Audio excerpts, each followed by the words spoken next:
Noticias importantes. Tu canal de noticias informa. Los acuerdos secretos que revelan cómo Cuba le enseñó al régimen chavista a sofocar la disidencia militar. El entonces presidente Hugo Chávez firmó 2 pactos con Fidel Castro en mayo de 2008. Esos documentos habilitaron la infiltración cubana en las Fuerzas Armadas venezolanas y hoy se transformaron en clave para mantener a Nicolás Maduro en el poder. Los detalles de esos documentos a continuación.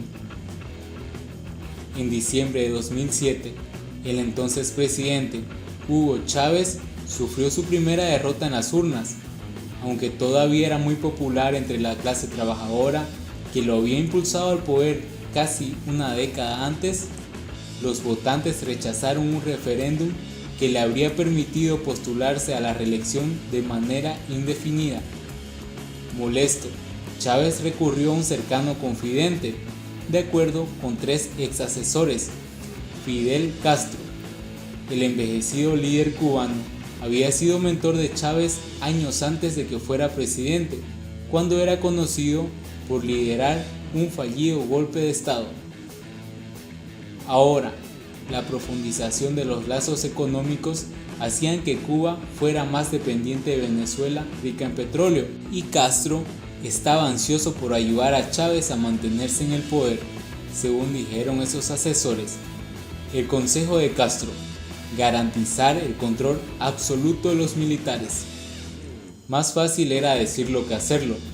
El ejército de Venezuela tenía un historial de levantamientos que a veces condujeron a golpes de Estado, como el que Chávez, entonces teniente coronel, organizó en 1992. Una década más tarde, rivales protagonizaron un breve alzamiento contra el propio Chávez. Pero si Chávez daba los pasos correctos, instruyó el cubano, podrían aguantar tanto tiempo como Castro, recordaron los asesores. Después de todo, las Fuerzas Armadas de Cuba, con el hermano de Castro al mando, han controlado durante décadas desde la seguridad hasta los sectores claves de la economía. En cuestión de meses, los países elaboraron 2 acuerdos, revisados recientemente por Reuters, que dieron a Cuba un vasto acceso al sector militar de Venezuela y una amplia libertad para espiarlo y reformarlo. Los acuerdos, cuyos detalles se informaron aquí por primera vez, llevaron a la imposición de una estricta vigilancia a las tropas venezolanas a través de un servicio de inteligencia, ahora conocido como la Dirección General de Contrainteligencia Militar, DGCIM. Bajo la asesoría de militares cubanos, Venezuela reformuló la unidad de inteligencia en un servicio de espías a sus propias fuerzas armadas, infundiendo miedo, paranoia y aplastando a la disidencia. Ahora conocidas por sus tácticas represivas, la DGCIM es acusada por soldados, legisladores de la oposición, grupos de derechos humanos y muchos gobiernos extranjeros de abuso, inclusive de tortura y la muerte del reciente capitán de la Armada que estaba detenido.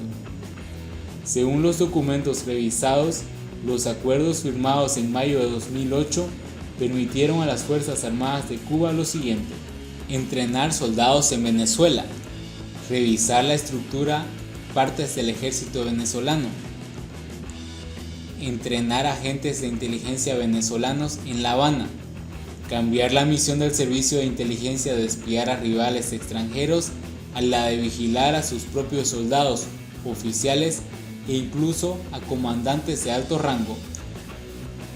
El primer acuerdo, según los documentos, prepararía a los agentes de inteligencia venezolanos para el descubrimiento y el enfrentamiento de la labor de inteligencia y subversiva del enemigo.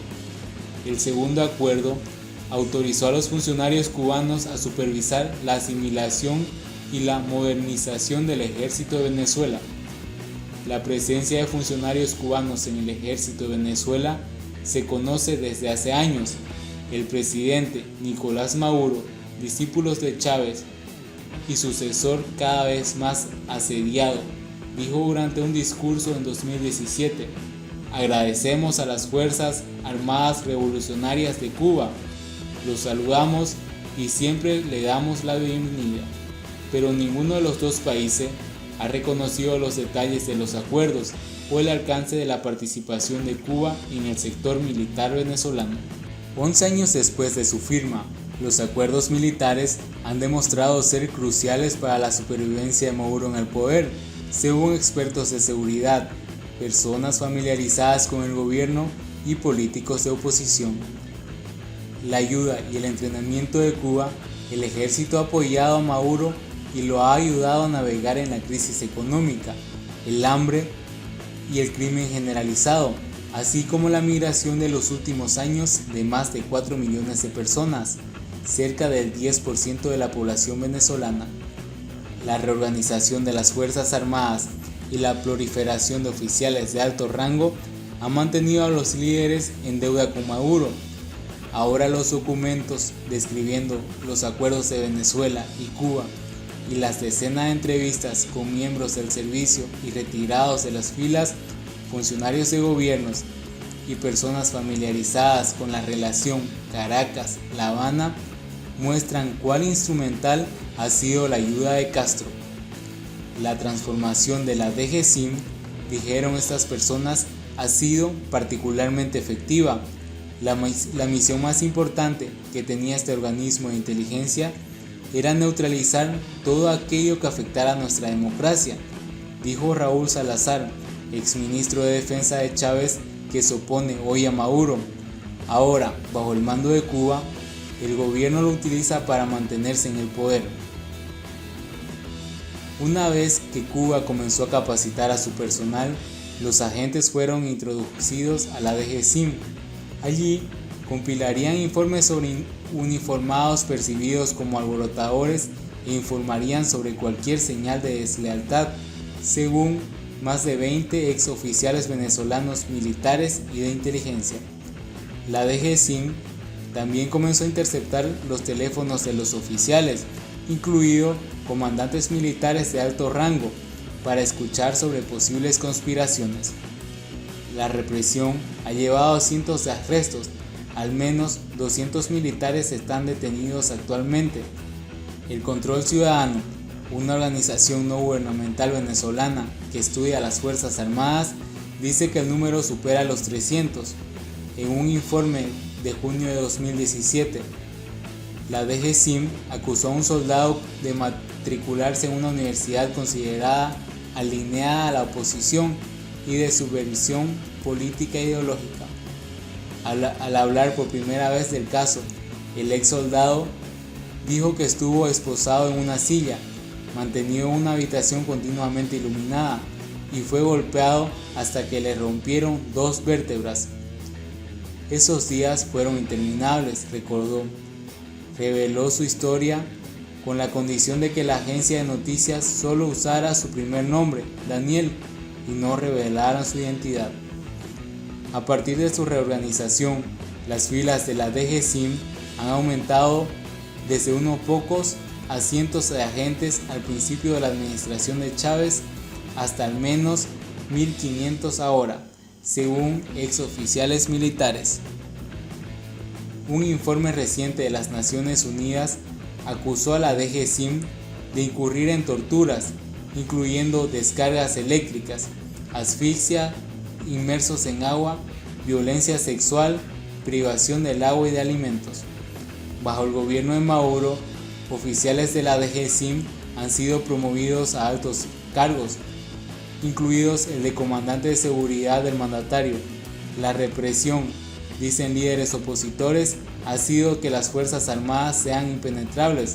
Juan Guaidó, presidente interino de Venezuela, denunció a principios de este año que la reelección de Nicolás Maduro en 2018 fue una farsa y declaró, con apoyo de la mayoría de las democracias occidentales, que era él el presidente legítimo de ese país. Pero las súplicas de la oposición por un alzamiento militar no han sido escuchadas. Hemos fallado, dijo un alto funcionario de la oposición involucrado en el intento de negociar con líderes militares. No tenemos nada para ofrecerles para convencerlos. Para mantenerte informado, no olvides de dar like y suscribirte. Hasta luego.